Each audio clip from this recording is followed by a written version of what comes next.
Welcome back to the weekly wrap-up for the Catholic Voice. We're Jake and Georgia.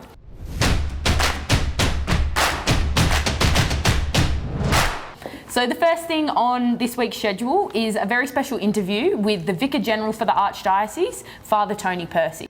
Interview is regarding the Sexuality and Gender Identity Conversion Practices Bill that's currently in motions in Parliament.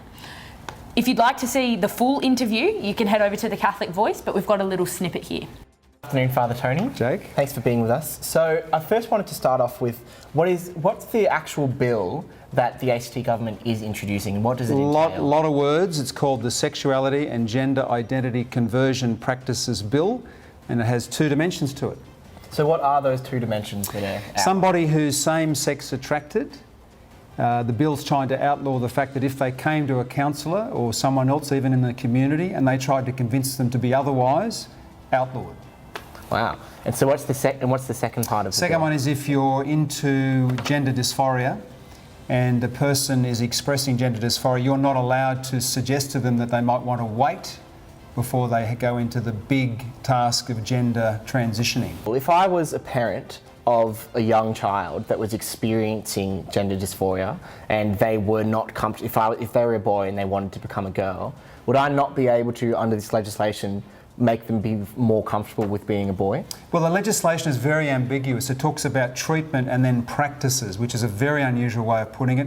And so a lot of the commentators, a lot of the very good legal minds are saying this is very, very loose.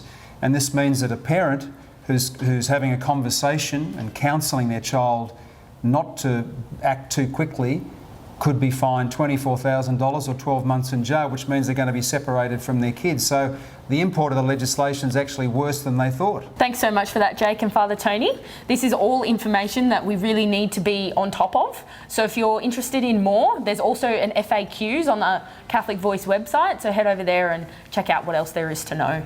First up, we've got news from the St Vincent de Paul Society. They're rolling out a new program funded by the bushfire appeal that they ran over the holidays.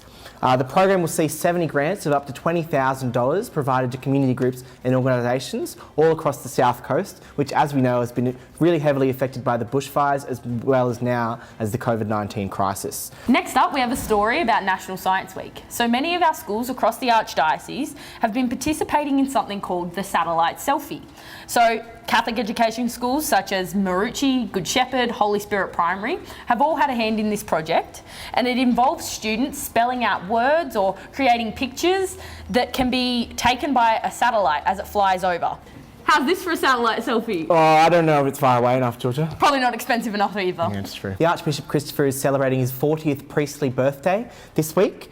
In a written interview on the Catholic Voice, His Grace goes on to talk about his call to diocesan priesthood in particular and the highlights of his priestly life. Archbishop Prowse was ordained a priest on the 16th of August 1980 at St Patrick's Cathedral in Melbourne by Archbishop Frank Little.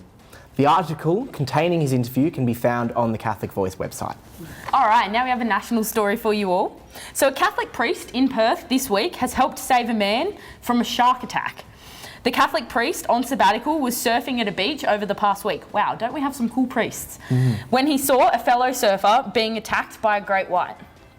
Witnesses to the event say that Father Liam Ryan saw the surfer being attacked and immediately swam over to him without any hesitation. Phil's girlfriend, who witnessed the event, said, "I honestly don't know how a person can see a total stranger being attacked by a 4-metre great white shark and swim towards them to save them." Now, this really speaks to the way that our priests live their lives in the image of Christ. Yeah. This story can be found on the Catholic Voice website, and it's really worth checking out. Awesome. Thanks, Georgia.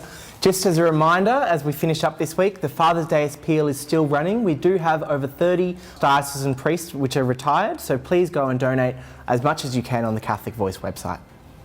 Thanks so much.